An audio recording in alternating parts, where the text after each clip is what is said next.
নমস্কার বন্ধু, আজ ছোট মাথা রান্না নিয়ে এসেছি। পুঁই বিটুলি লাল হয়ে গেছে, পুঁই বিটুলির বাটি চচ্চড়ি করবো। কাঁচা লঙ্কা কুচিয়ে নিয়েছি, টমেটো দু ফালি করে নিয়েছি, আলু পুঁই বিটুলি কুচিয়ে ধুয়ে নিয়েছি। এবার প্রেসারে একটা সিটি মেরে নেবো।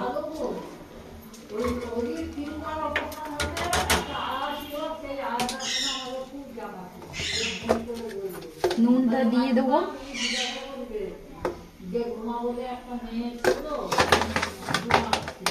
হলুদ গুঁড়ো দিয়ে দেবো,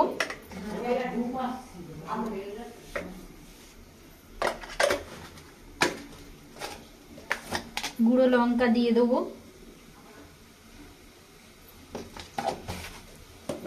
সর্ষের তেল দিয়ে দেবো,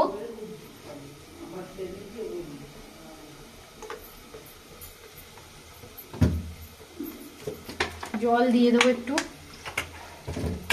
চাপাটা দিয়ে দেবো। কিছুক্ষণ বাদে ফিরে আসছে। নমস্কার বন্ধু, পুঁই বিটুলিটা ঢেলে দিলাম, হয়ে গেছে। কড়াইতে নেড়ে নেবো। চারটে চিনির দানা দিয়ে দিলাম। দেখুন কি সুন্দর হয়েছে বাটি চচ্চড়িটা। এটাও খুব ভালো খেতে লাগে, আমাদের তো খুব ভালো লাগে। আপনারা একবার ট্রাই করবেন, খুবই টেস্টি।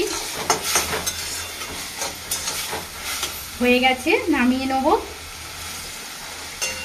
আমার রান্নাটা যদি ভালো লেগে থাকে লাইক করবেন, সাবস্ক্রাইব করবেন, শেয়ার করবেন। আজকের মতন বিদায় নিই।